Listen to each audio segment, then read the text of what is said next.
Hey guys, how's it going? Today we're going to be talking about the PS2 versus the original Xbox. Now, this is the sixth generation of consoles, and to be honest, this is one of my favorite generations. I grew up with both of these consoles, and today we're going to figure out which one of these consoles is best.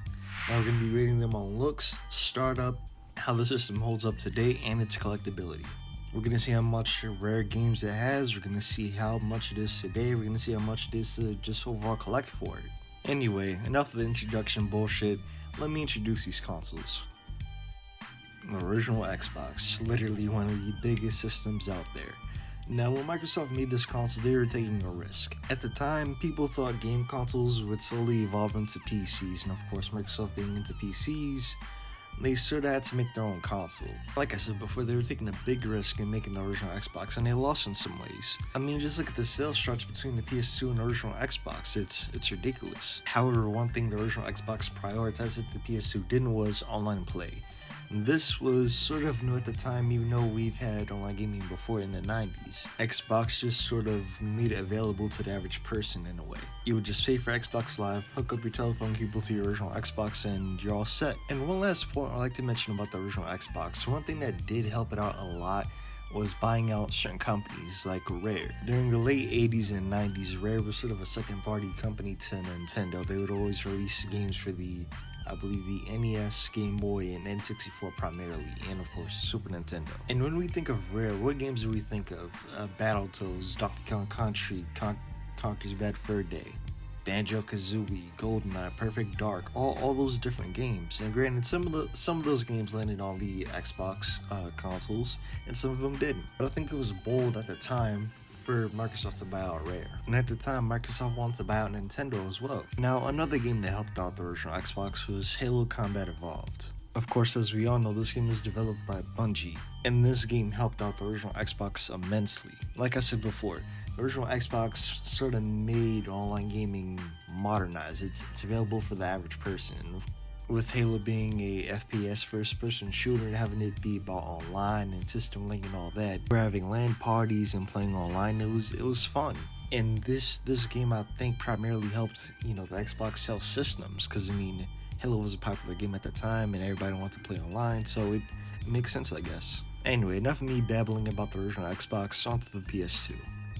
The PlayStation 2. Now, this isn't Sony's first game console. Obviously, you could tell that by the name of the console, PlayStation 2.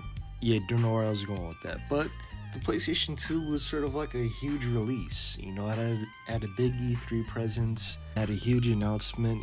People were expecting the PlayStation 2. I know I said this before, but one thing that definitely helped out the PlayStation 2 was being able to play DVDs. At the time, DVDs were a huge thing. DVD players were expensive. Portable DVD players were even more expensive. But just having a game console, movie player, and a CD player all in one, it was convenient for a lot of people. And I think this is what really sold the PlayStation 2. And to some people, it wasn't even a game system. It was like a primary entertainment setup. People thought of the PlayStation 2 as a DVD player first, then the game console. I can remember going to somebody's house, I'm like, oh, nice, a PlayStation 2, you have any games for it? No, but I got a lot of DVDs. Some people use their PlayStation 2 that way, and some people use it as a CD player like the PlayStation 1. I think that's something small that the PlayStation 2 got over the original Xbox. It was primarily a game system, DVD player, CD player. To Microsoft, playing DVDs and playing CDs was secondary. Either way, as we all know, the PlayStation 2 sold millions of consoles, and Sony and other retailers sold the PlayStation 2 till I believe 2014 to 2015. I'm not too sure, but the PlayStation 2 lasted a long time. That's something the PlayStation 2 definitely has over the original Xbox. The PlayStation 2 has longevity. The last PS2 game that released was, I believe, FIFA 15, I think. However, Microsoft shut the original Xbox servers down in 2010. Which, granted, 9 years is a long time, but still, you never know, people could still be playing online. In fact, I remember people were playing, it was either Halo or Halo 2 till the servers officially shut down. And I mean, that's sad, but it happens, I guess. Anyway, that's enough of the PlayStation 2. Let's discuss both of these systems and compare them and see how they match up. Now, one thing we have to remember is these systems released 20 years ago, which, my god, that seems like a long time. So, obviously, these systems are going to have their problems, and You know, they have their issues, but still, let's compare them to the time that they're released, and let's just pretend that we're in the early 2000s and we have both systems, and yeah, let's just compare them. All right, now first things first, the looks. The original Xbox is huge. I mean, it looks cool, but it obviously, once you hold it and once you physically see it, it's quite heavy. I could barely lift this thing up, as you could see. But you know, it's cool for what it is. But yeah, the original Xbox looks cool for what it is.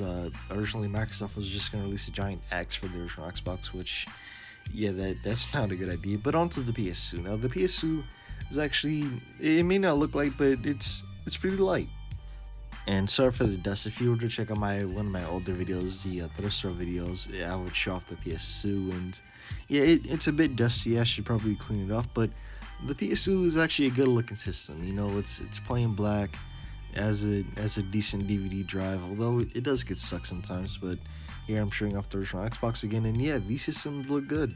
Now onto the startup. Now, obviously this won't be available for all systems that I review or compare, I guess, but yeah, I mean, the system introduction, it kind of seems necessary. You know, like once you look up your PS2, this is basically going to be your first impression of the system, so I figure, you know, it might be important.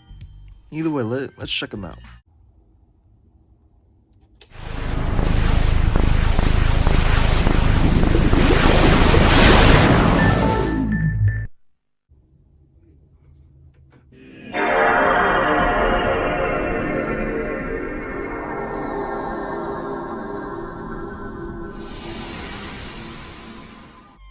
Now, the system startups seem pretty cool. I mean, when you start up the original Xbox, it feels like you're starting up a nuclear reactor or something like that.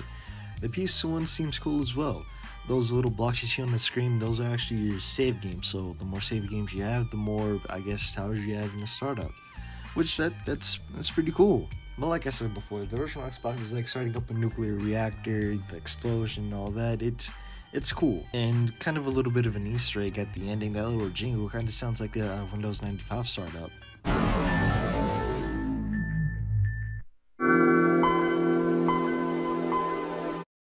That's a pretty cool Easter egg. Now, what's this system without the games? Let's just take a look at some of the launch titles for both of these systems. It seems like the original Xbox has a nice mix of everything, from sports games to racing games to action adventure games. It has a nice little mix, and of course Halo. And the PS2 has a nice mix of launch games too, a nice bit of everything, and a few weird games too.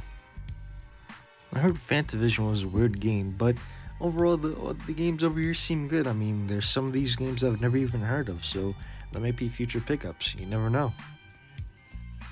Now, one thing I definitely want to talk about is collectability. Now, this generation is going up there when it comes to retro gaming. It comes with basically every generation, I guess. So my generation, I was born in the late 90s or 2000s. We're most definitely going to start collecting for this generation. Now, when it comes to what everybody's collecting from this generation, it's either going to be PS2 or the GameCube. The original Xbox doesn't really get a lot of love nowadays, and to be honest, I don't understand why. But when it comes to expensive games for the original Xbox, the only one I could really think of is Stubbs the Zombie, and I can understand why it's sort of expensive. It was late in the original Xbox's life cycle.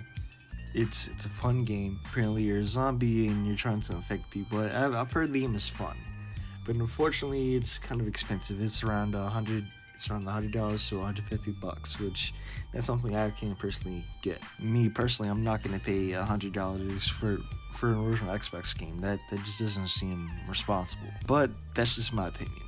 Now, when it comes to the PS2, it has a couple of rare games, obviously the Silent Hill games and a couple of others.